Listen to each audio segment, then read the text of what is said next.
Very much. Barbara College, Dean of Leeds Business School, Leeds Metropolitan University.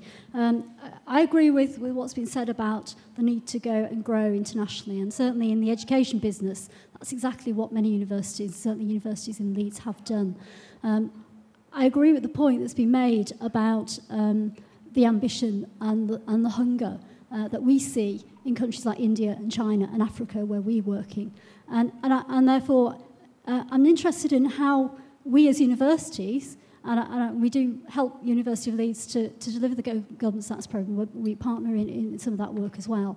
Interested in how we can fill the gap that is going to be left by the lack of funding for the support for businesses in the new environment, and how can we work together with LEP to really help our businesses understand what the opportunities can be, help them develop the right skills and the right belief, because I think you mentioned about belief. Interested in your thoughts about how we could do that, because we're keen to kickstart that and help and do our bit, and interested in how we can help organisations understand where they could have those opportunities and where they could grow those markets. It's about that ambition. How can we help you? Thank you very much. Well, universities are very important to the Leeds City region.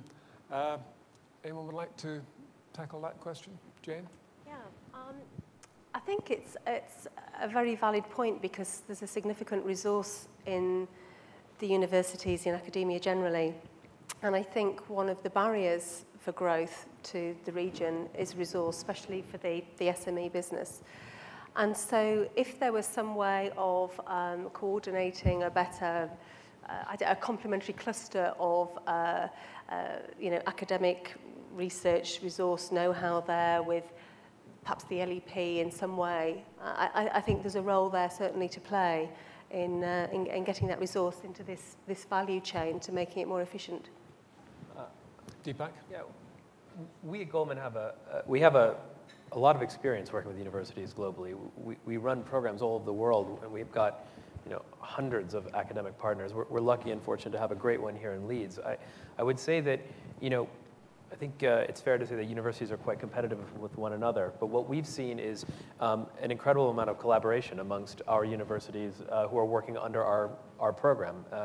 And I would say that to the extent that you can continue to collaborate amongst one another, that's a very strong thing. We have a program at in Manchester with Manchester Met. We're going to be building it out with Aston University in the Midlands. Already our academics are talking with one another. They're talking for the benefit of the program and the participants involved, which I think is a really good thing. So continued collaboration in what is generally a difficult space to collaborate, I think would be very, very helpful and useful. Could I just add one other thing? I actually ran a Leeds University spin-out business for 5.5 years, and I'm very well aware of the hotbed of innovation that can come from there. The focus, I think, needs to continue and probably be even laser-light on the commercialization of some of these ideas, and perhaps not trying to support everything, but have a very efficient funnel for clearing out propositions that aren't commercially viable, but then giving more chance to those that really can and that have some legs, and getting the resource and the support behind those. So I think we need to be a bit sharper on that, because there's so much that can come out of the universities.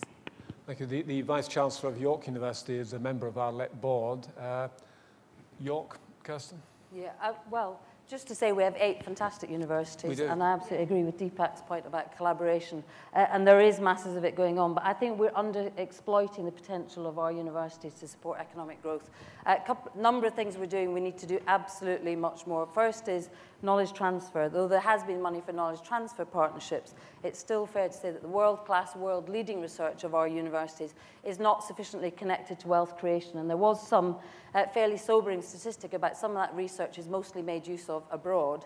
I happen to know China comes every year to the University of York to look at patents, a patents competition, and that's because they want they don't necessarily want the patent, they want the manufacturing over in China. Now, we must be able to connect more of that fantastic research to wealth creation here. I think the second thing is with the student body, and actually, but this happens at the school level, is creating the culture of enterprise, hunger and ambition. I'm completely with Stephen on this. There is something in our culture that we need to step up on. That absolute driving desire for success, taking responsibility for one's own life, and actually exposing young people systematically to the skills they'll need to be enterprising, either inside organizations or starting their own businesses. There's an awful lot more universities need to do to explain themselves, I think, to the wider world. I still think there's no one portal. They do compete. Internships are very difficult to understand or get hold of because that's part of the competition. But we need to do more of all of that, and we're making progress. We're making progress. Thank you. Another question from the floor, please.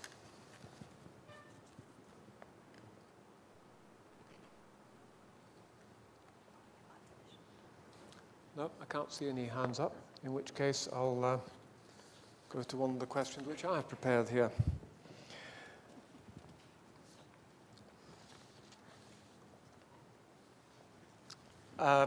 Public sector again. Public services are a major industry for a number of our authorities, including particularly York.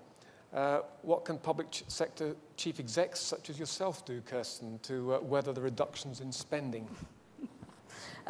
Well, you're absolutely right. In York, 33% of employment is in the public sector, although it's actually quite a diverse public sector because it's got large health employment, civil service, military, and the universities. Nonetheless, we are very dependent on the public sector, and we know particularly the local authority budget is going to decline.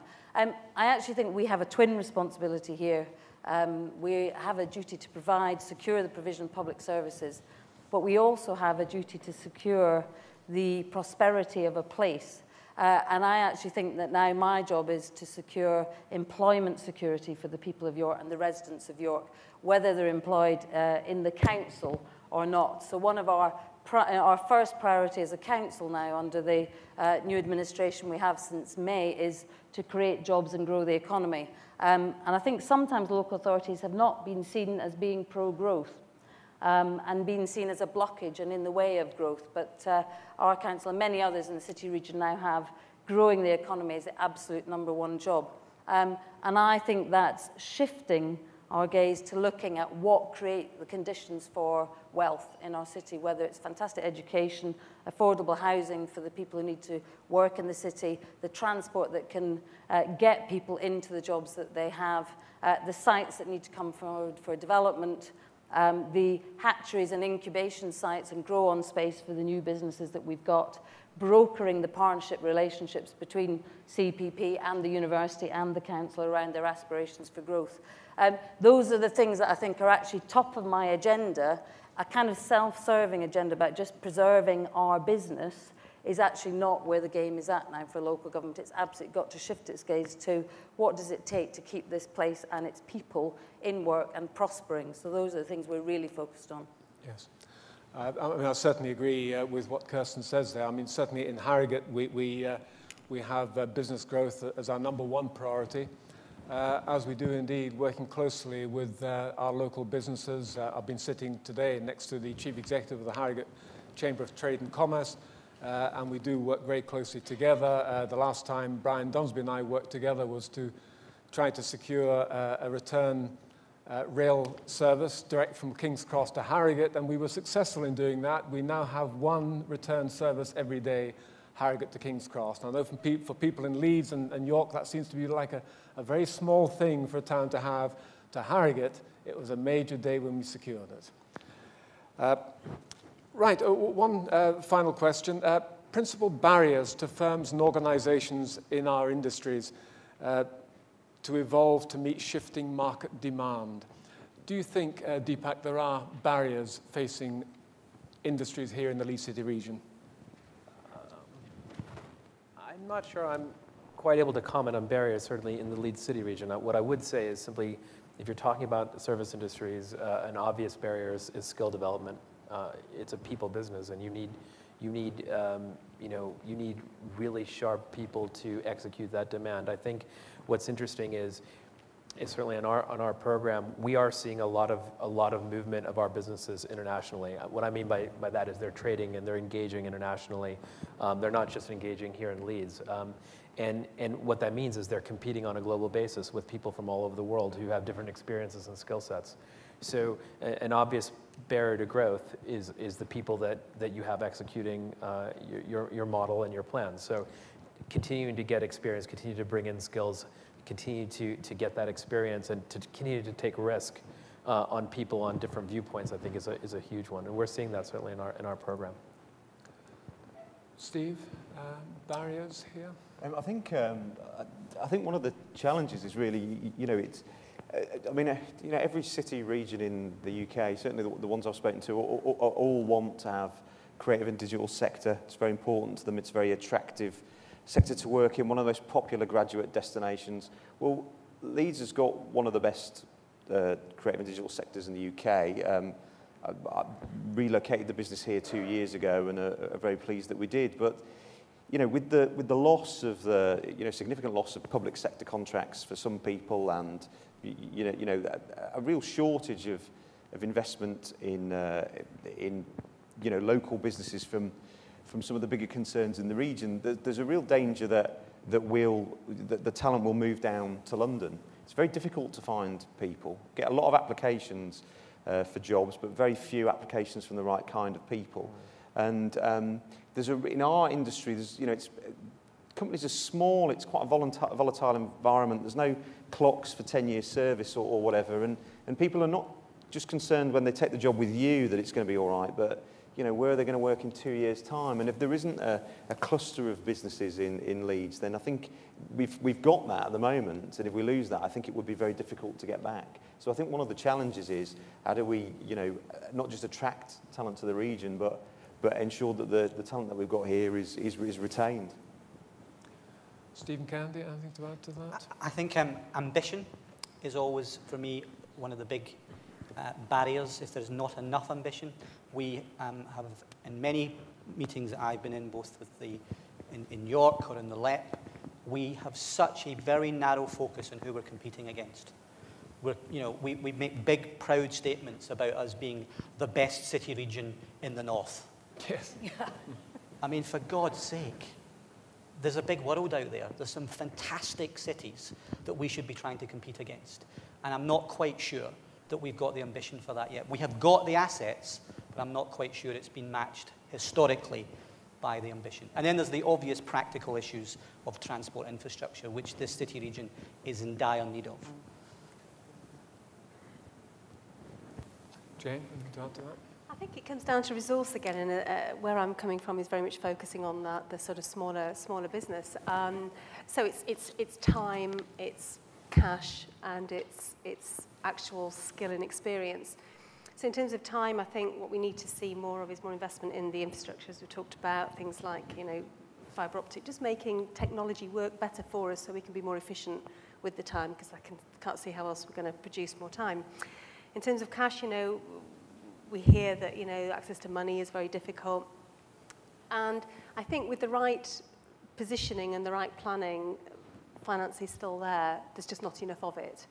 And getting to it is hard because the average person is so busy operationally running their business, they're not an expert in how to put together that business plan and what the points are that the finances need to see. And that's where this is a great opportunity, I think, for the services sector to tap in and support there. And thirdly, in terms of skills, yes, we've got to grow the skill base. But again, these businesses are small. They'll never have all of the skill as an overhead as part of the team necessarily in the business. So they need to be able to bring in whatever they need at the appropriate time. And most people that I come across, they're anxious about doing that because they just see it as being fees going out. They don't see necessarily what the return is. So I think we maybe need to be smarter about how we work there, and maybe people should work more on contingency basis or on profit basis so that they, don't pay me unless I deliver kind of thing. And I think that will give a lot of confidence and bring the appropriate skill and resource in at the point and place where it's needed.